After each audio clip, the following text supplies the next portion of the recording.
When Samantha Jackson was defended from humiliation in the supermarket queue, she didn't expect that the help would be a meeting of destiny, all because of an item she was wearing. Samantha was hesitating in front of the clearance shelves and couldn't decide what to buy on that cold night in New York. Maybe I should buy a can of tuna. After all, a gift like that would make my little Lola so happy. The girl smiled at the thought of her beloved striped pet. Samantha rescued the dear cat from the streets when the poor thing was surrounded by a pack of violent dogs. Since then, Lola had become an integral part of the family and had always been a faithful helper to her owner, being her companion in the toughest times and helping her with all her loneliness. It is worth noting that, despite her financial difficulties, Samantha always took good care of her pet and never denied anything to her. Even now, the young woman went to the supermarket just to buy something for Lola's dinner, ignoring even her own needs. As Samantha was out of money, she chose a carton of milk that her cat loved so much and knew wouldn't last more than 2 days in her paws. However, to the girl's great disappointment, as she reached the cashier, she also discovered that she only had a small handful of coins in her wallet, not even knowing if it would be enough to pay for that carton of milk. She put the milk on the cashier's conveyor belt and started counting her coins while murmuring silently, worried if she had the right amount or if she would just embarrass herself. As there were many shoppers at this hour, a small line quickly formed behind the girl, who, little by little, counted her coins. "Come on, let's get this over with. How much longer do I have to wait? If you don't have money, don't come to the market and waste others' time," the cashier woman said harshly and authoritatively. "Just one more second, please." "It's just a little more," said Samantha, embarrassed and lowering her head before those impatient people. At that moment, one of the most impatient shoppers accidentally bumped into the girl's elbow, causing the change to fall from her hand like a silver rain all over the supermarket floor, causing a scene that everyone witnessed. "So now we have to wait another half hour for you to pick up everything? For God's sake!" the cashier shouted angrily at the young girl. The name of the grumpy cashier was Brittany Parker, and she was in a worse mood that morning than usual. That's because, the night before, she had fought with her husband, who came home drunk again, causing trouble for her and her neighbors, who had to listen to the arduous argument that went on all night. Meanwhile, Samantha was dying of embarrassment as she desperately tried to pick up the coins scattered on the floor. As for the other shoppers, they just watched from a distance, asking for more haste all the time, but not offering a single second of help to the poor girl. At that exact moment, the store manager was passing by the cashiers conducting his hourly inspection at the supermarket and looked with a clear look of confusion and anger at the crowd forming at the cashier. "What's the problem, Brittany? Why do we have an angry line of customers at this cashier?" asked the manager in a calm and tranquil tone, not raising his voice or embarrassing his employee without first knowing what had happened. "No, Mr. Smith, no problem here. It's just this poor unhappy girl. She's picking up her change from the floor and delaying the whole process, making people nervous. She should be kicked out so she doesn't bother other shoppers again. After all this fuss just for a measly carton of milk," said Brittany, blushing with shame as she spoke to her secretly admired boss. To the great surprise of the cashier and the customers who tried to watch and guess what was being said by the manager, he didn't kick the girl out. Quite the contrary.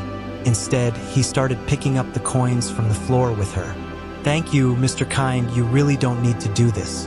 I could have managed it better. It was my mistake," grumbled Samantha, embarrassed. "No need to thank me. These things happen.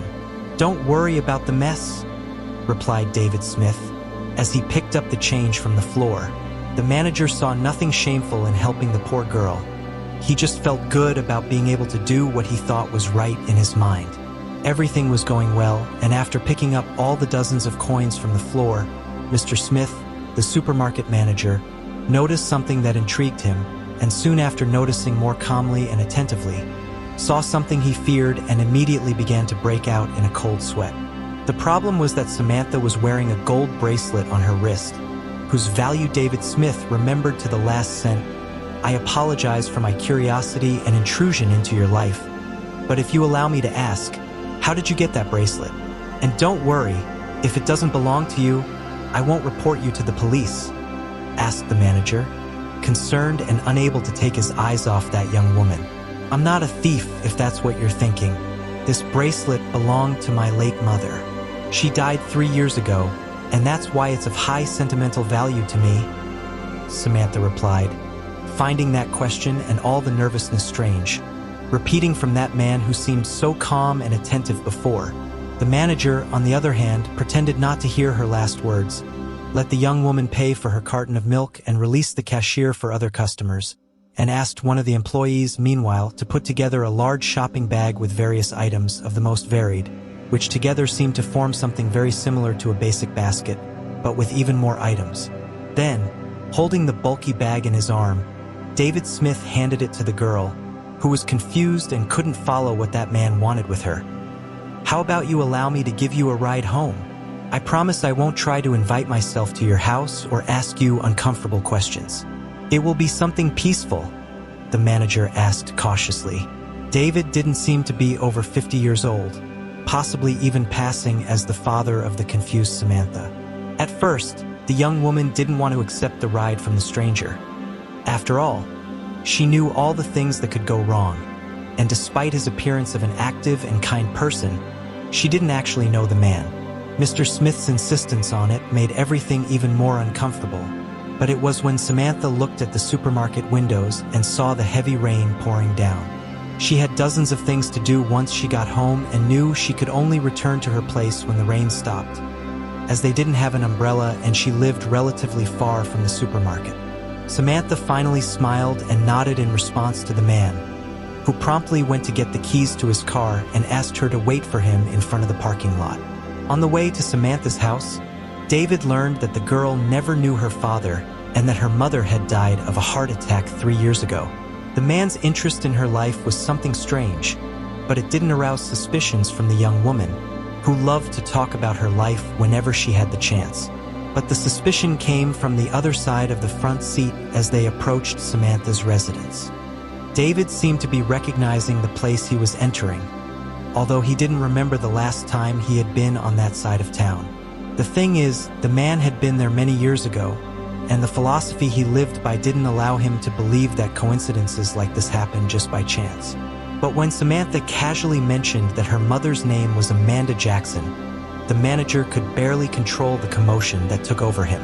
"No, this can't be a coincidence. I can't be mistaken again, especially with the bracelet I myself gave to Amanda just before we parted. I can't be going crazy," thought David, as he parked his car on the street, which he hadn't entered in 20 years. Still tormented by doubt, David Smith helped the girl carry the heavy shopping bag he had donated into the house.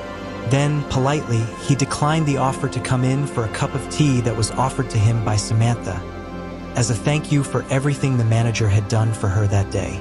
He just respectfully said goodbye and went to his own home. David was not a naive, foolish man, and had always been classified as one of the sharp ones. He knew, therefore, that based on his age, that young girl could easily be his daughter, and this thought literally paralyzed the supermarket manager's conscience, making it impossible for him to sleep that night and wake up well the next day, leaving him with a great mystery on his hands. The truth is, he and Amanda broke up before the woman chose someone else instead of David. And the worst part is that it was David's own brother whom Amanda chose. Shortly after the scandal related to the betrayal, the brother fell out with his family and moved to another state. Furthermore, he severed ties with his mother, and rumors only say that he started a new life away from everyone and with other people. For his part, David couldn't say for sure whether the incident with Amanda and his brother could even be considered betrayal. After all, the couple didn't have anything serious established at the time, and both could do whatever they wanted with their lives. Oh God, DNA test. How did I not think of that before? I could take something that belongs to Samantha and do the test. David thought to himself alone during that night. However, deep down, the successful businessman was already confident that the test result would confirm that she was indeed his daughter.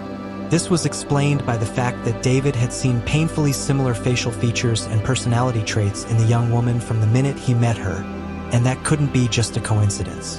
In order to quietly take something from Samantha's personal belongings, the manager decided to devise a plan. Quite well orchestrated, he invented the clever scheme that, if successful, would dispel any doubts about his paternity. That's why David started helping Samantha with groceries almost weekly, and a week after they met, he offered the girl a position in a store, even though it was considered an entry-level position. That would already be a great opportunity for her. I don't even know how to thank you. You've been so kind to me lately. Thank you very much, Mr. Smith, Samantha said, looking down, embarrassed. Meanwhile, with his back to David, the girl didn't see as a man stealthily took her hairbrush and hid it inside his shirt. It's all right, my dear. I don't need anything from you. It's just that you remind me of someone I used to be very close to, and you deserve an opportunity for the good heart you have. That's why I'm helping you, David said with a gentle voice. He had to wait for the results for about 2 weeks. None of this process was easy, and the last days of waiting were the worst for the man who just wanted to have the full certainty that he was dealing directly with his daughter, who had been hidden for so many years. When David Smith finally received the envelope stamped by the medical institution, he was 100% sure that he could predict the outcome and share the wonderful news with the young girl. Finally, to tell her that she was no longer alone in the world and that she now had a loving father to support her. However, life isn't exactly as we plan it to be. And once again, fate made sure to surprise. Imagine the businessman's surprise when he saw that the official conclusion stated that Samantha was not his daughter. After all, how can this be? I could feel that she was my daughter, David whispered to himself, clutching the letter with great disappointment.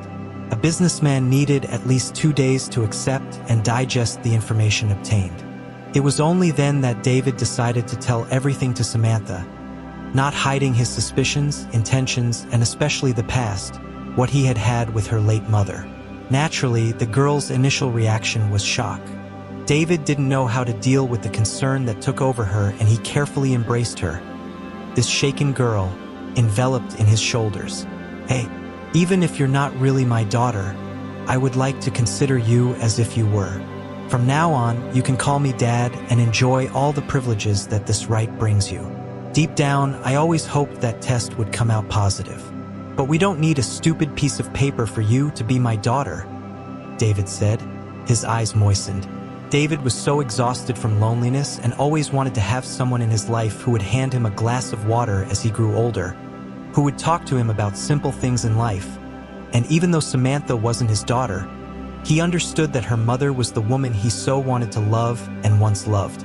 Of course, many who knew David judged this decision so reckless and thought he made a mistake by calling this girl his daughter and adopting a 20-year-old girl who had no idea who she truly was. However, the man always considered himself a great judge of character and knew he wouldn't be wrong in telling that hardworking young woman who only needed an opportunity and someone to motivate her. Reflecting on this every day over the years, the man found himself liking the idea of considering Samantha as his daughter, and the girl had also completely transformed, becoming a confident and successful woman who made men's heads turn. Meanwhile, David Smith still couldn't help but feel that he had missed some very important detail.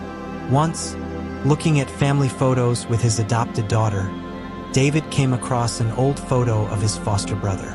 It was dated 20 years ago, and it was an almost involuntary act that the businessman remembered the fact that Samantha's late mother dated both brothers at the same time.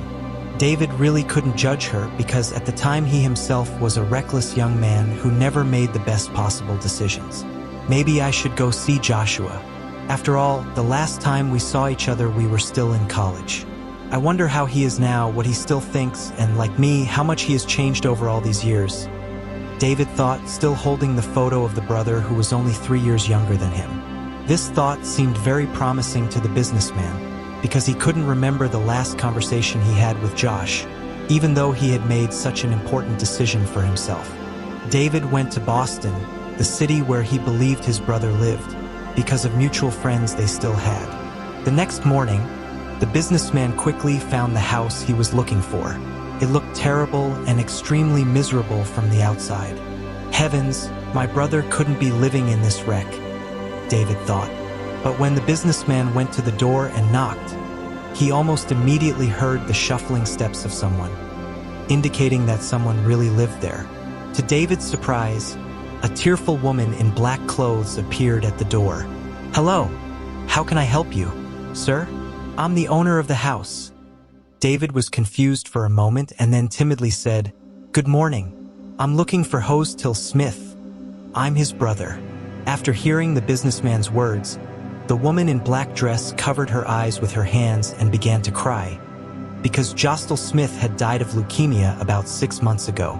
Even on his deathbed, more than anything in the world, the man wanted to ask forgiveness from his older brother, as he was guilty before him. Unfortunately, Hostel Smith couldn't do that and died 3 days before his birthday.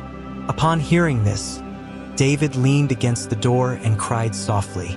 Of course, he didn't blame his brother, and deep down he knew he had forgiven him a long time ago. Having composed himself, David asked Joshua's wife for some of his personal belongings. Then the businessman visited his brother's grave and went to the medical center to resolve the issue that bothered him once and for all. And once again the days dragged on, full of anxiety, anticipation of test results. Meanwhile, in conversation with his adopted daughter, the businessman didn't say a word about his trip to Boston.